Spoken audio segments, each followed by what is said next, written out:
Hi everyone, Thursday night, 9 o'clock. It's time for the Handicap Rugby Chat That Matters. Things look a little bit different in my background. Well, I can tell you I'm coming to you from the gambling capital of South Africa.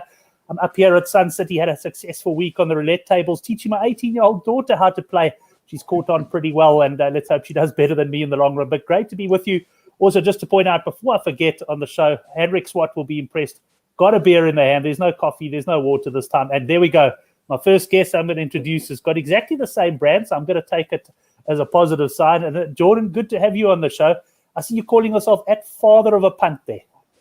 Yeah, it's just good to have my son Andrew back with.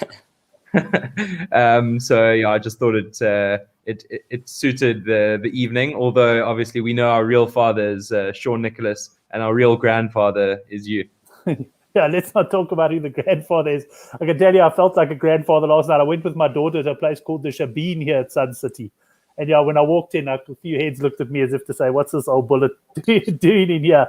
But anyway, we had some good fun. Welcome to the boys on the live chat. The Crow Tips is there, and Hendrik Swart as well. Hendrik kindly offered to host the show if my connection goes down here at Sun City.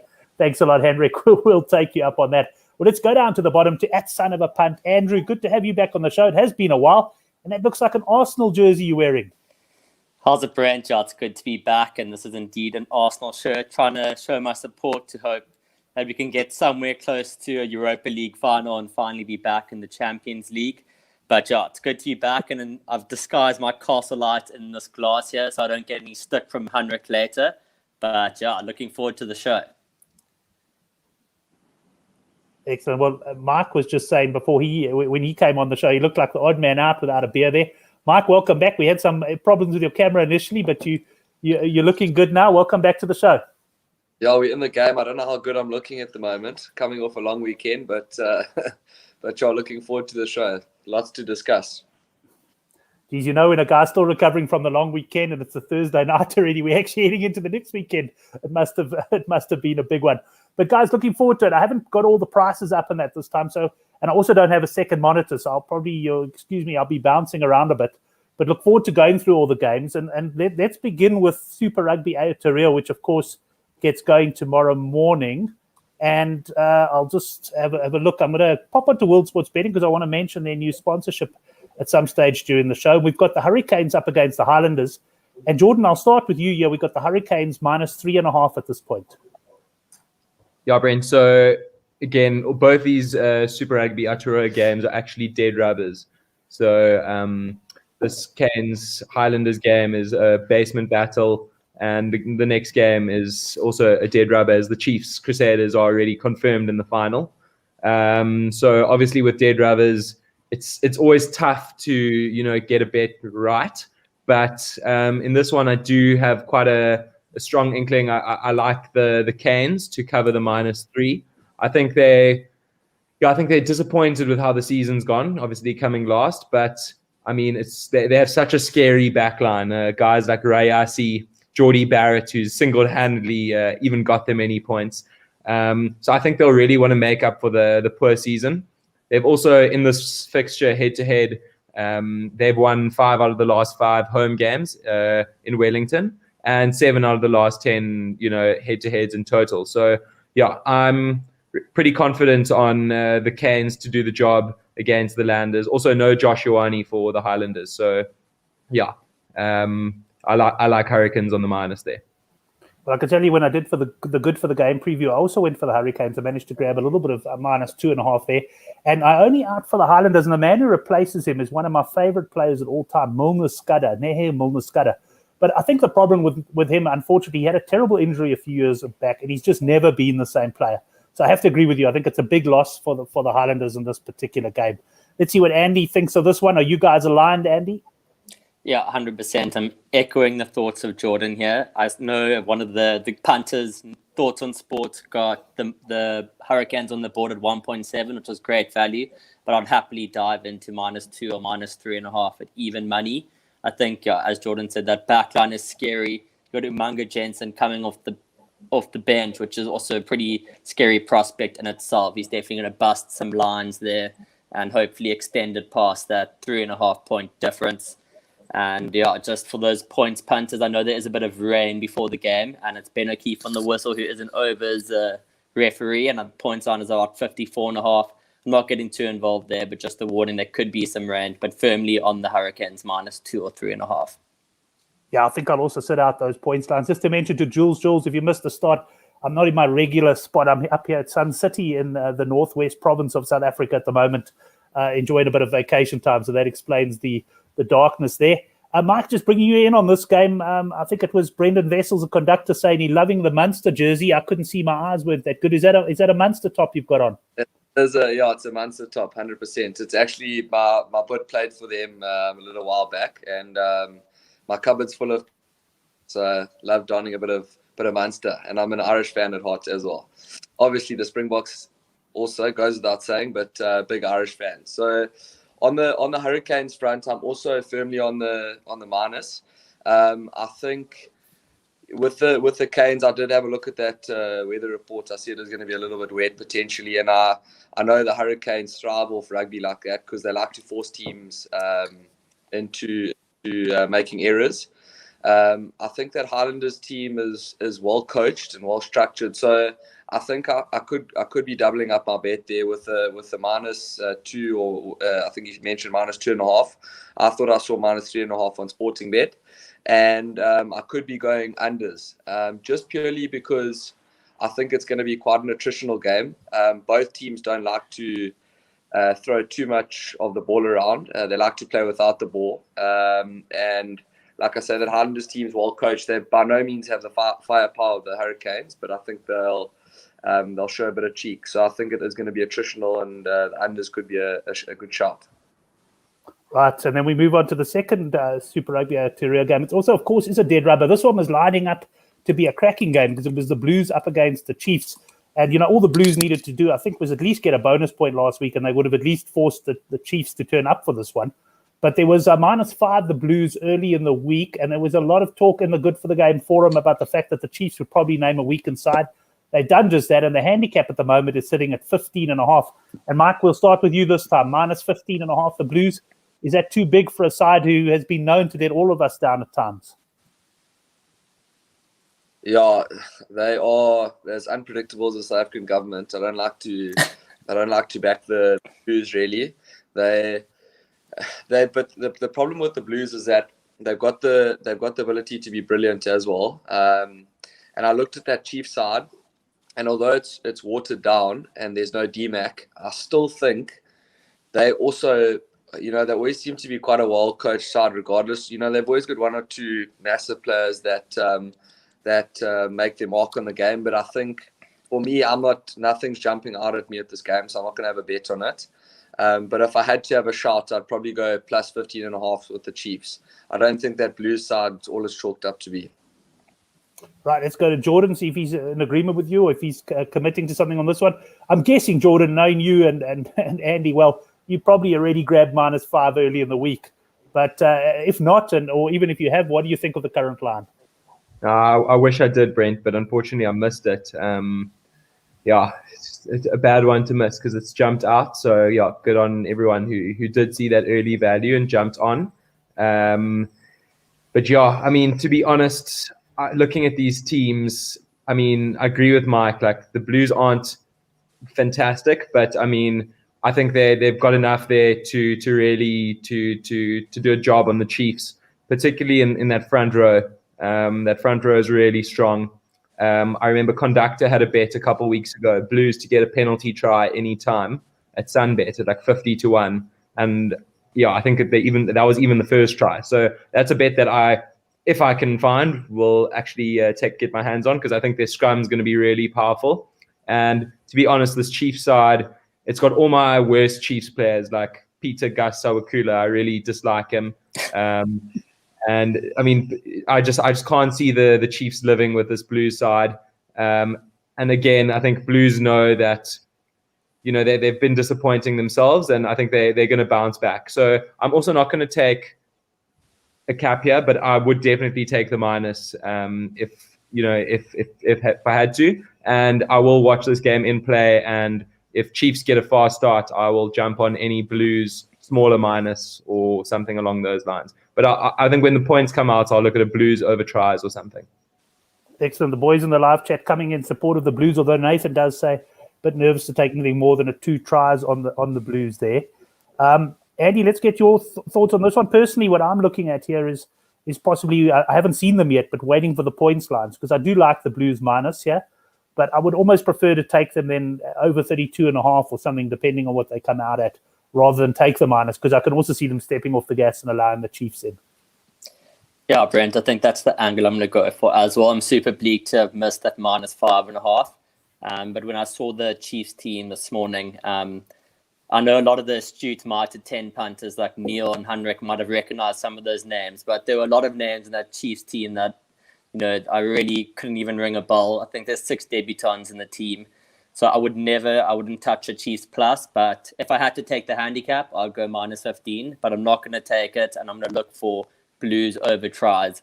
If it comes out at 3.5, that'll be incredible. Probably more likely be 4.5, and I'll take over 4.5 tries for the Blues. Excellent. Well, I'm going to stay with you then as we move on to Super Rugby AU, where we do, of course, only have the one game this weekend, and that is the Brumbies up against the Force. The Force causing quite an upset last week. I must say I was on them to score over 19.5 points against the Reds, and I made a few joking comments on a couple of WhatsApp groups and forums that, I think the Force could win the game, but I didn't really think the Force could win the game. But really, I guess at the end of the day, the Reds weren't in that one. They now got to go to Canberra and play against the Brumbies. The Brumbies are a side that have put the Force away twice this season already, home and away. And it's a big ask for them. This handicap appears to be shifting towards the Brumbies. There was minus 13.5, minus 14.5. I see now at World Sports Betting, we got minus 15.5. And Andy, let's get you in first for this one. Sure, Brent. That was a heroic comeback last week by the Force at 21-5 down. I think they were at a stage against the Reds. You must have been very chuffed to see that overs sail in. But looking towards this week's game, it's tough to back the Force on the plus just due to the fact that they've been smashed twice by the Brumbies, as you said, home and away. And I think this week it's going to be no different. I know the Force are missing Kurandrani, which is a blessing in disguise, I think. But I think if the Brumbies go 21-5 up, they're not going to let the Force off the hook, and they will continue to put pedal down and go on and win the game by 15 or more. So if I had to take a cap, it would be minus 15 for the Brumbies here. And over and above this, when it comes out, I'll probably look for a minus try handicap for the Brumbies. But I think they're going to be too good for the Force. Excellent. Let's go up to Jordan for his views, if he's echoing son of a punt here. Echo son for the majority of that. I just also think, Brumbies more is their weapon, and they're going to go straight to that. Especially in Canberra, I think they're 19 of their last 21 matches they've won, and their last games against the West, 4 games against the Western Force have been by 17 plus. So as Andy said, if they get to like a 2-score lead, the Force are going to be chasing the game. And I mean, as good as the likes of Kubeli and Miotti and those gents have been, I think it's just going to be a bridge too far for the Western Force. Excellent. Well, I see Sean Nicholas there coming in and saying Brumbies halftime handicap a beaut. And I must admit, Sean, I don't have a great record with halftime handicaps, but I was thinking exactly the same thing. I'm expecting a Foss Brumbies start, and could well see them, though, stepping off the gas as they start to, pull some of their key players off in the second half once they got a comfortable lead. Let's see what Mike thinks of this one. Mike, are we making it a full house on the Brumbies here? Full house. I agree with. Sorry, did you say it was Sean that comment? Yes, the that halftime handicap is halftime minus is golden with the Brumbies. They're notoriously fast starters.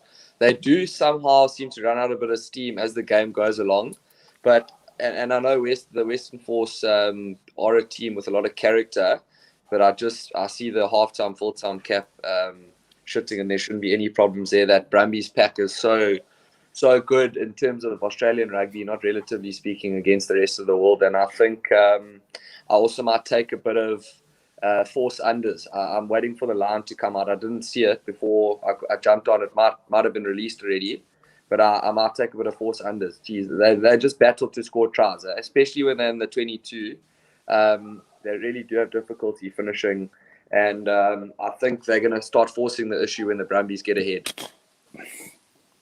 Yeah, I must say, thinking along very similar lines to you there, and I've always said I call them possession merchants, the Force. I've always just felt they're a team that hold on to the ball, but struggle to score points, although they did actually deliver points for me last week. So impressive from them. I also got a feeling, guys, that the Force, last week for them was a massive game. They made it to the playoffs.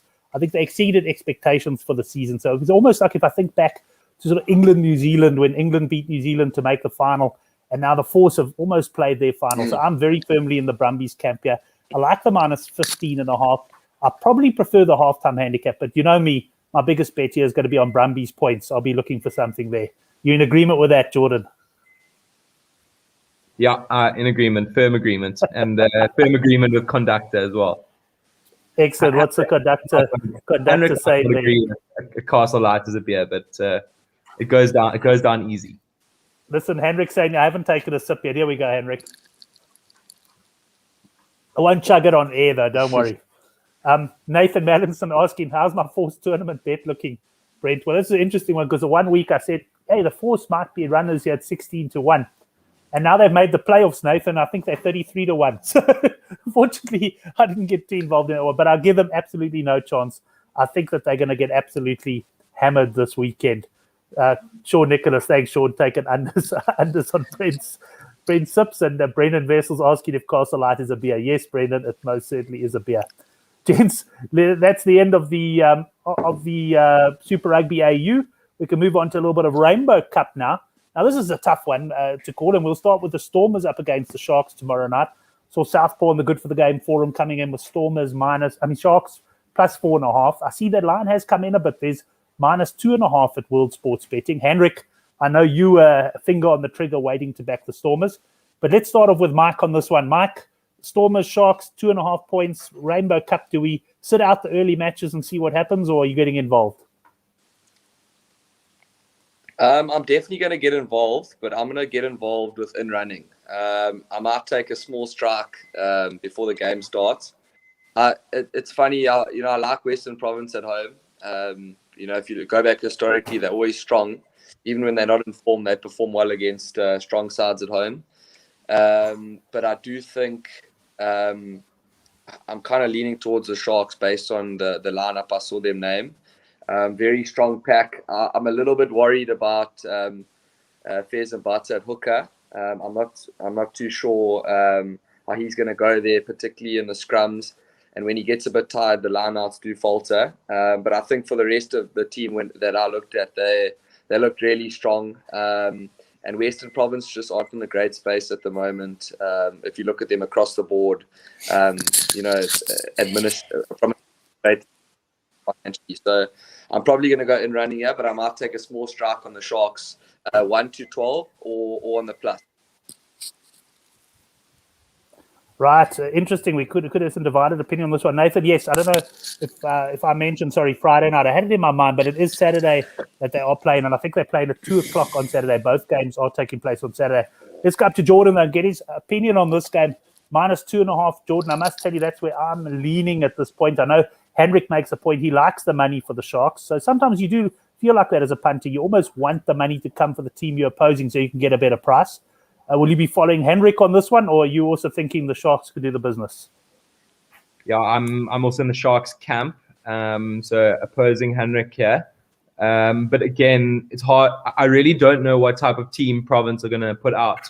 So, I mean, I think I saw something about Peter Steff potentially being fit, and Kitsov. But again, my worry is more 10 for Western Province. Whereas the Sharks have Kerwin, and I think Kerwin, he's worth a good few points in this Curry Cup kind of level. I think the Stormers pack will dominate at scrum time and potentially at line-out time as well. But the Sharks can hold their own in the line-outs. I know Fez and Bata has gotten over for a couple of meat pies for me in the past. So is Karen van Vuren. But again, that's also Bongi and Banambi's starters, main, and dessert. So, look, I think it's going to be a boring game. And to be honest, I'll probably just take the unders. So, I'm going to say Sharks for now, but I'll just give me an unders tries line, and I'll probably take that. Yeah, I know. Neil, at Thoughts on Sports, he's very much unders play at Newlands as well, and I know Henrik is, not Newlands, I suppose he'll be playing at the Cape Town Stadium, but in the Cape. And Andy, what are your thoughts on this one?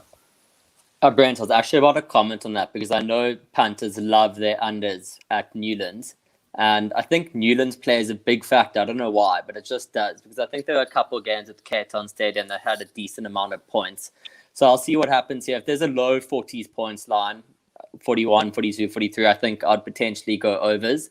Because if they trade 3-pointers and get that scoreboard pressure ticking over, I like the overs. But as Jordan said, unders tries is then also a great shot because Bosch is going to trade threes. I'm confident about that. So yeah, I'm not going to touch the cap. If I had to lean one way, to be honest, I'd probably just follow Henrik. He seems super confident here on the Stormers plus. And Stormers minus. And I love backing a team which has a strong forward pack and winning penalties. So yeah, I'd probably go on the Stormers minus.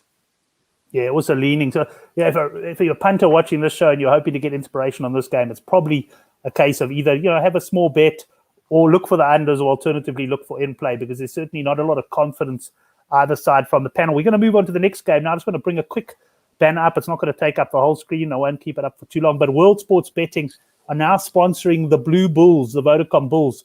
They're now the official betting partners for the Bulls. So interesting one, that, because South African bookmakers, it's becoming a lot more like overseas now, getting more and more involved in sponsorship. So going to be an interesting one, that.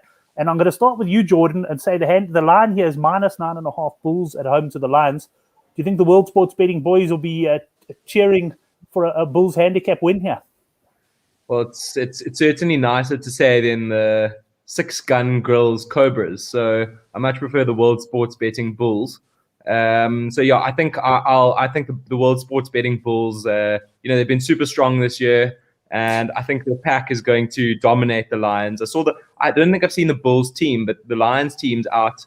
There's no Elton, and it's not great. Very weak bench. They do have Tian Swanepoel's boot and an altitude that's always worth some points. And the last fixtures between these two teams have been relatively close, but it's hard to look at the Bulls side that we saw a couple of weeks ago and not see them covering this -9, especially in Pretoria. Their defense is so solid, and they've got game breakers at 12, 13, and 15. I think Verity Am has moved over from the Griquas, and obviously they've got Cornell Hendricks, who's in hot form. So yeah, I would personally take the Bulls on the minus here. Yeah, I'm going to come right in behind you there and say I like the Bulls on the minus as well. I think quite happy with -9.5. I think they're going to put this line side away. Andy, we'll go down to you. It would be great to see the Bulls team to make a confident pick here, but I also am echoing the thoughts there on the minus. That Lions team looked very below par, as pointed out by the conductor when he had his first thoughts at it. But I know this is the handicap, so definitely the Bulls minus, and I don't want to stray away from it again, but just something to note here. In the first Bulls-Lions game, I think it was the Curry Cup, there were 10 penalties and 1 try. And in the second game, there were 3 penalties and 6 tries. So, these teams do have a tendency to take sticks, and they'll probably take it quite seriously if they took the Curry Cup seriously. So if I can get a line of 6.5 tries, I'll bomb that unders. Right, let's go across to Mike. Mike, your views on this one? Yeah, I've been battling to actually find that Bull side. I had a look at the Lion side. I don't think it's horrendous. I'm interested to see how Fred Zillinger goes at 10. He's actually made a comeback in rugby. He's a friend that I knew from school days. He was at Glenwood same year as us. He had a bright career. Started off with the Sharks, went to the Cheetahs, and then dropped out. Now the Lions have given him a line. He's a great tactical player, so very good with the boot. He's not as much of a running flop as you would expect. So I'm interested to see how he goes. But if you look at the side in general, no superstars, but quite okay. Maybe besides like Malane or a score sign who can break the game open, but quite a well put together side. I'm kind of going against the grain. I think the Bulls on the minus is golden, but I do think these games are always close, and I find with the Lions and the Bulls, they're notoriously high-scoring games. The Lions like to run the ball, and the Bulls will put them under pressure, and I think there'll be a lot of points in the game. So I'm probably going to go overs and potentially Bulls minus, but I do think that Lions side is good for at least 30 points, 25 to 30 points. If that's the case and the Bulls hit the minus, then we're going to get plenty of points. I agree with you. I mean, I know there are the odd exceptions when these teams play, but I've seen some really entertaining games between these sides over the years, so certainly could well be looking at overs there. I think that's the Rainbow Cup action for the weekend, but still some rugby to get through in the second half of the show. And we've got the Heineken Champions Cup, and I'm just going to pop on and see the betting because I haven't had a good look at this. We've got the two matches. Toulouse against Bordeaux. That is on Saturday. And we'll start with that one. And we're going to start with you, Mike. Toulouse minus 13.5 against their fellow French team, Bordeaux.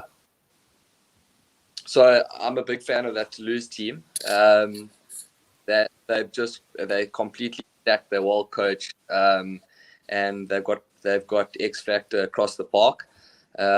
Bordeaux are quite a solid side, and look, it's a strange one because usually you said to me that the crowds were back in full force. I'd probably go automatic on the Toulouse minus 13.5. I'm probably a little bit more hesitant, but I'm still going to favour the quality of Toulouse. I think that minus is golden, and I don't see having a problem with that, particularly if they get an early lead. Yeah, and I must say, Jordan, you'll know me. I quite like the minuses often in playoff games. Often people say playoff, it's going to be tight. But I always say in a playoff game, the team that gets ahead just builds the lead. They're quite happy to take the 3-pointers. They're not chasing try bonus points. So if you do like a team strong, I've got no problems taking the minus 13.5. I must say, I'm a bit clueless on both of these sides, so I'll be guided by you guys. At the moment, I'm in Mike's camp and thinking to lose minus. Are you going to talk me out of that? To be honest, in this type of fixture, French fixture, with plus 13 and a defense like Bordeaux's, I'm on the plus. But to be honest, if you look at both these teams' quarterfinals in the Champions Cup, Toulouse's game had 24 points in the game, and basically every single point scored in the Toulouse game and the Bordeaux quarterfinal were penalties. So give me a tries line of under 4.5, 5.5, and that's where the real value is in this type of game. Bordeaux have been, struck with COVID, so they've had COVID for the last 2 or 3 weeks, so they haven't played a game. So that obviously favors Toulouse. If I was to pick, I probably would lean on the Toulouse minus. But again, I think this game is just going to be polls from one side, polls to the other side, polls from one side. So I'd happily take under tries here, and I also think there's a bit of rain around in the morning. So yeah, not one that I'm gonna watch. But if you give me a nice tries line, I'll go under, and I'm not going to put too much money on a handicap. Yeah, under tries could be an option. Then the other line, which not all bookmakers offer, but if you get overs penalty, over 5.5 penalties or something, it could also be the way to go. Andy, your final thought or your thoughts to bring the curtain down on this game? Yeah, I'm echoing the thoughts then, just to put the numbers on the stats that Jordan was trying to get there. So Bordeaux, 24 points in their last game, all through penalties, and they didn't concede a try. And Toulouse, 21 points, also all through Intermax boot and didn't concede a try. So, it's definitely going to be a kicking affair. So in that sense, I would take the plus, because if you're just kicking poles, it's tough to cover plus 13. A minus 13.5, especially because the team that would be 13 points up, the other team would be going for the try. So I'd take the plus. But the real angle there and the real play is unders on tries. I think these teams are just going to trade sticks the whole game. And there's 4 hours of rain in the morning, 6.5 millimeters, and it's an early kickoff in the afternoon. So the field's going to be slippery, and I think it's not going to be an exciting affair, but I think there are going to be a lot of penalties, and that's why I'll be probably one of my strongest players in the weekend on the unders tries there. Excellent. Well, the boys have clearly done their homework on this one, and that's why they got such a great following on Twitter and the like there. Yeah, some good research done. I'll certainly be looking for that unders line on tries. Andy, let's stay with you as we move to the second semi-final. It's La Rochelle up against Leinster. Leinster, should I say. Leicester, of course, are playing in the Challenge Cup. And, Leinster coming off a big defeat to Munster. I was actually on Munster points there, double into the Crusaders points, which unfortunately just missed. But there's no doubt in my mind that Leinster's mind was firmly on the semi-final. And I see a line here of Leinster minus 5.5 against La Rochelle. I also saw that Munster-Leinster game last week, and I saw that Leinster decided to basically rest their starting 15 or the usual starting 15.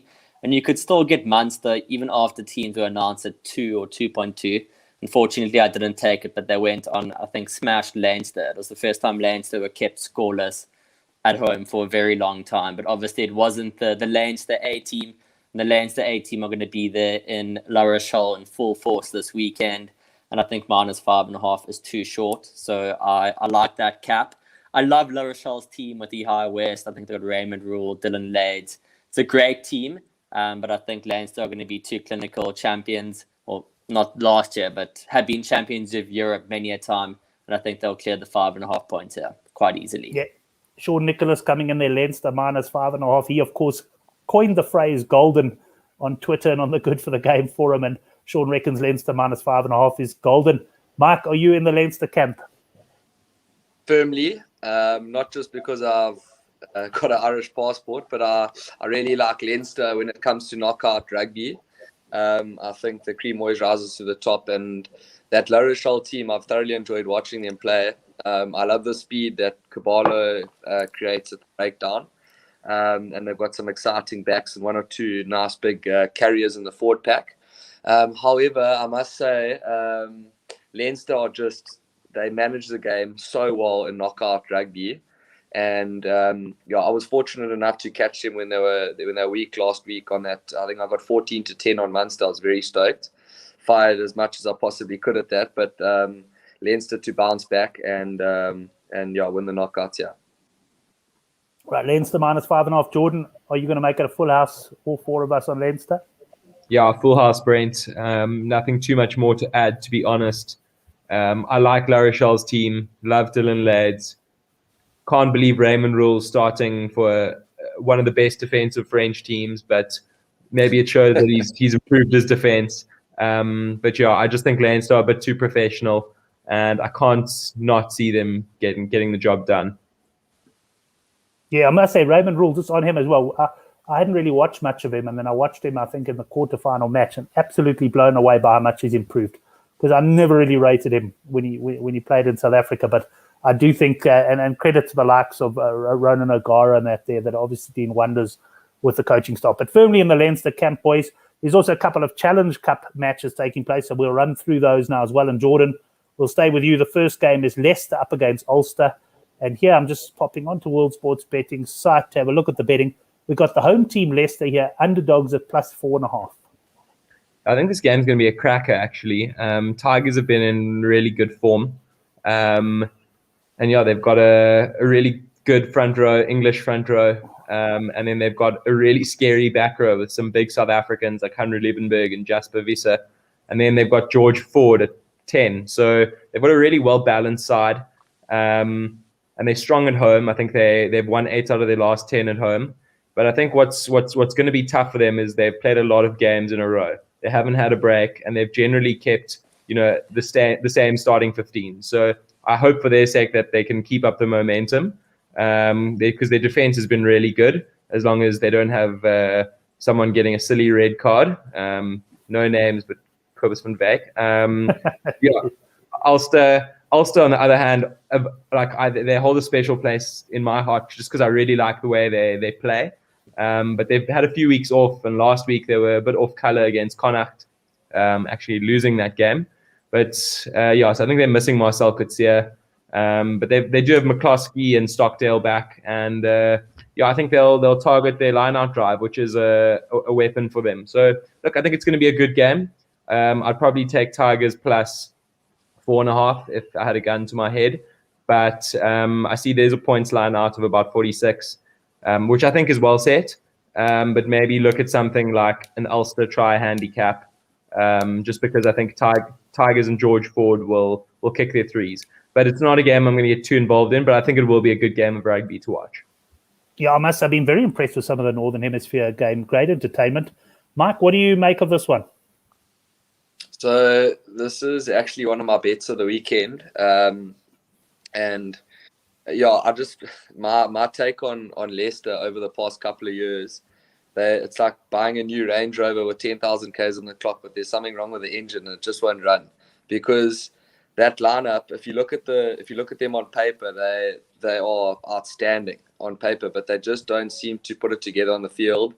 I think they've got mixed management when it comes to game plans, and George Ford's sort of not as much as he's been through form before, and I think he's a good player. He's just not going to manage the game as well as not necessarily Billy Burns, but John Cooney for me is the key for Ulster. I think he's going to pull the strings. And if I look at that Ulster forward pack, it's so solid. And then you've got McCluskey running very hard lines, and I think Stockdale's going to join the line a few times. He's going to show a bit of pace there, and I think they'll be found wanting. So I'm very hard on this minus. It's one of my bets of the weekend. And I might even take a total points. I haven't seen the line yet, but a total points for Ulster. I'm waiting for the line to come out because I think they're going to score a few. Yeah, one of the guys on the live chat can work that out for us, what it will be more or less, because we've got 46.5 as the points line. But Andy, let's get your views on this game. I'm echoing those thoughts. I think Ulster are going to be too strong for Tigers here. Tigers, after beating Falcons in the Challenge Cup and qualifying for the next round, I was almost sure they're going to rest against Bath, and then I worked it out that it was actually quite an important game since those two are the ones fighting for those Champions Cup slots in the Premiership.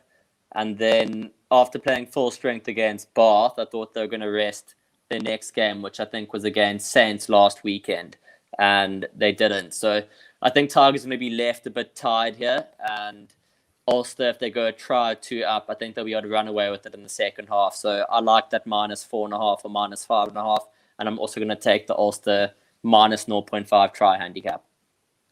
Right, well, let's stay with you for the second semi-final. It's Bath against Montpellier, and I see here on World Sports Betting -7.5 Bath. So, yeah, just to comment on this game, I saw that Ben Obano, prop for Bath, is banned after his high tackle last weekend, and there are a lot of red cards happening. I don't know if you saw the Andre Estes in one, but he grabbed someone by the collar and just, gave him a little shuffle, and his fist caught the jaw on the way back, and red card and banned for a couple of weeks as well. It's just, it's almost getting a bit too much, but obviously player safety is important. But anyway, Montpellier +7.5 for me. Reinach, Lazarski, it's enough for me. I know they haven't played in a very long time because of COVID, but I read that they've been playing some warm-up games, so they're going to be match fit. It's obviously not a real games, but training games. And the other thing is Orlando Bailey's going to be at 10 for Bath, just because I think Priestland and Skuman and all their fly-off injuries, Matavesi, although it's a good thing that he's not there for Bath, but they're all injured, and Orlando Bailey's going to be there. And Orlando Bailey's, he's not bad, but he's young, and I think the pressure is going to be a bit too much for him in the semi-final. And yeah, I'm going to take Montpellier +7.5. Right, Montpellier +7.5. Jordan, you echoing son of a punt there? No, I'm actually. I think Bath will do the job on Montpellier. Even without Obano, Montpellier haven't played rugby for 3 weeks because of COVID in top 14. And I think Bath have been playing some really good rugby. And even with Bailey at 10, I think Bath have a good enough team, particularly in the back row, to cover this cap against Montpellier and send them packing. Right, interesting. So we got a split. We got the father and the son going against each other here. Mark, you're the tiebreaker on this one. Yeah, I'm going to have to agree with, I think is it the son? Sorry, I can't see here. But for me, definitely Montpellier on the plus. I think I haven't actually even looked at the sides, to be dead honest with you. This is one game I didn't really look at the starting 50. But I just think in a game like this, I think Montpellier's package is going to be too strong for Bath, and they haven't particularly impressed me throughout the season on games I've watched of theirs. As you mentioned, they're missing a few key players, so I think that's key to. And I think the weather, if I remember correctly, it's a little bit wet underfoot, and that's always going to suit your French sides because they've got those big ball carriers in the pack. And I think, I think for me, Montpellier plus is the one to go. Right, Montpellier +2-1 there, and that's the second semi-final of the Challenge Cup. We've just got a bit of Varsity Cup to talk about now. I'm not going to run through each of the games, but I know all three of these guys do enjoy their Varsity Cup, and the son of a punt boys have been particularly sharp at picking up the early value in some of the games this week. Now there is a few fixtures tomorrow, so Jordan, let me start with you on the Varsity Cup. You guys got anything for the punters on the Varsity Cup tomorrow? Anything that stands out like the Wits Handicap did earlier this week? Yeah, Brent, I think WSB came out yesterday with some horrendous lines. They had CUT plus 29 against Marties. They had Wits plus 16 against Picker. So those were two of the shocking lines. You would think one of their traders don't watch Varsity Cup. But anyway, so I'm just going to I'll run through quickly just all of the games. And I just want to stop you there for 1 second. Hilton Hassan, I know him very well, good mate of mine. I hope you're not the guy pricing up on Varsity Cup. Carry on, Jordan. So I mean, credit to them. They come out first. And, that they come out first. I'll give them credit for that as well. Credit to them for that. Anyway, so I'll quickly just run through the games. The first one, CUT Marties. CUT played a complete B team against UCT and got murdered. But UCT are a really well-rounded side, and we're playing their strongest side. Whereas Marties went full strength against Picker. So there's a chance that they may rest some of their guys for CUT, while CUT will go full strength against Marties. So CUT on the plus for me. I think it's a pretty good bet. I think Marties have been pretty poor. I would have much preferred it at plus 29, but at plus 17 or 18, I'll still take it. UWC have been the one team that have always, I've gotten wrong. They seem to be quite a fit team under Paul True, while UJ are just kind of mediocre. So I won't be surprised if UWC win this game, but I think it's relatively well priced. But I would take a UWC plus if asked. Then Medibas versus Shimlas is a bit of a basement battle.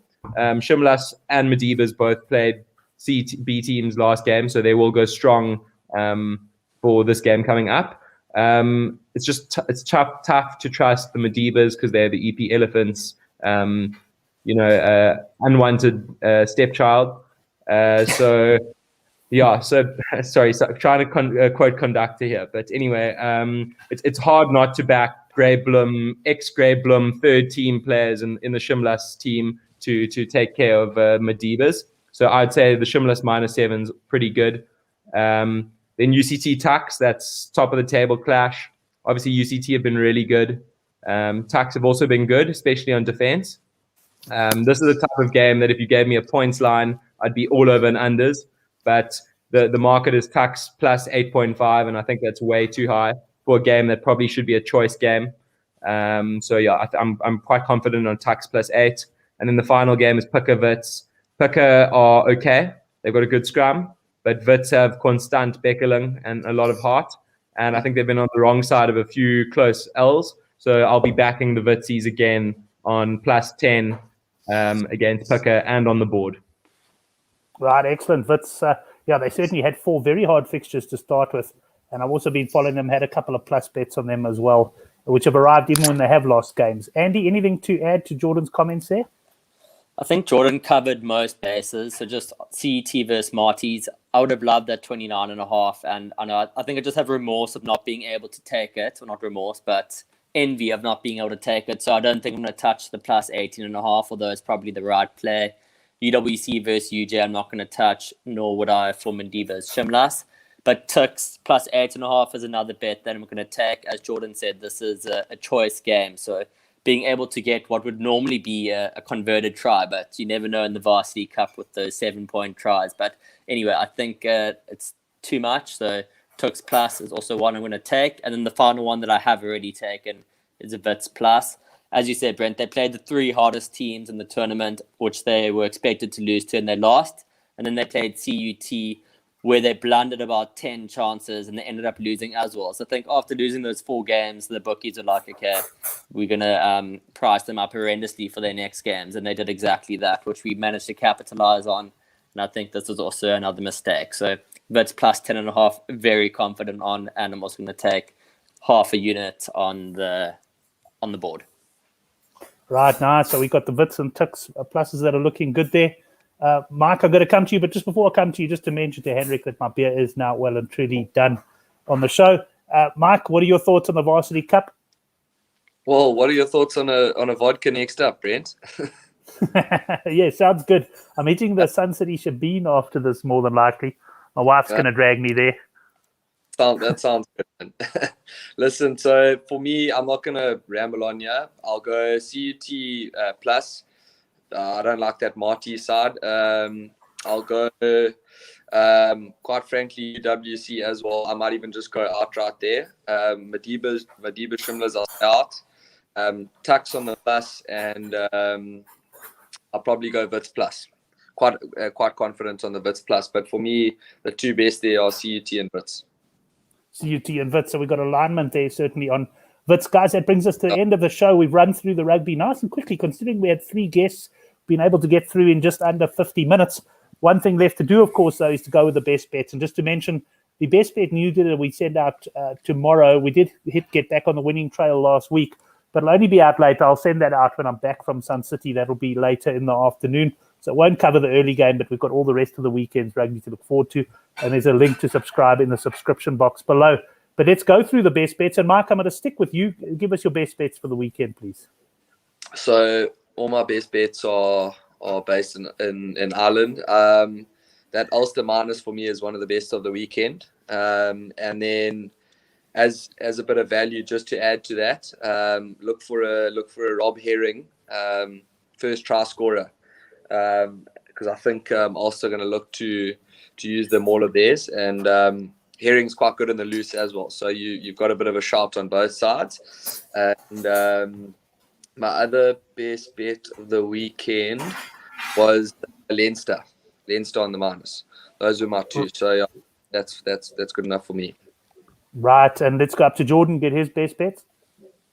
Well, I'll give one in the student sphere. So I'm going to go with Vitsies plus 10. They've been good to me. So I'm going to continue going with them. But I try to tell myself, you can't trust students with too much of your money because they've probably got alcohol in their mind. So thinking non-students and professional rugby players here, I like Hurricanes to cover the cap, yeah. And to be honest, now Leinster's also growing on me, but I'm going to go with Hurricanes and Wits. Excellent, yeah. Quite strong one as well. And I like Hurricanes as well. Right, Andy, finish it off for us with your best bets. Well, Brent, I'll tell you what certainly wasn't the best bet, and it was Arsenal to make it through the Europa League. I just saw Chris Rose comment in the chat and check the score, and we're 2-0 down. So I'm also going to be drowning my sorrows in a vodka straight after this whilst I watch the second half. But yeah, going to the weekend's rugby, normally Jordan and I always align on our best bets. So I'm also on the Wits plus as my best bet, and then in the men's, should I say, the Hurricanes minus, followed closely by the Leinster minus. Excellent, gents. Thanks very much. Thanks for all of you for coming on the show. Also, thanks to the guys in the live chat for your great contributions. There's always some good bets coming out of there, and certainly some witty chips. Mike, great to have you back on the show, and have a good weekend. 100%. Thanks, Brent. Same to you. Go well on the roulette table. Thanks very much, man. Andy, hope Arsenal can pull it out the fire for you. Hope you have a good one, and we'll be shouting those Vitsies home. Cheers. Thanks, Brent. Put some money on 35 for me. 35. Gee, that's a funny number. I play a lot of roulette in my time. I've never known anyone to play 35. I'm a 29 in the neighbour's man and a 0 in the neighbour's man. Those are my big numbers. Excellent. And Jordan, thanks a lot, man. Hope there's a couple more Castle Lights waiting for you, and have a cracker. Thanks, Brent. Good to be back. Keep well. Excellent. Thanks, guys. And thanks to Sean Nicholas. Golden stuff, Sean. I look forward to chatting to you soon as well. Thanks, everyone.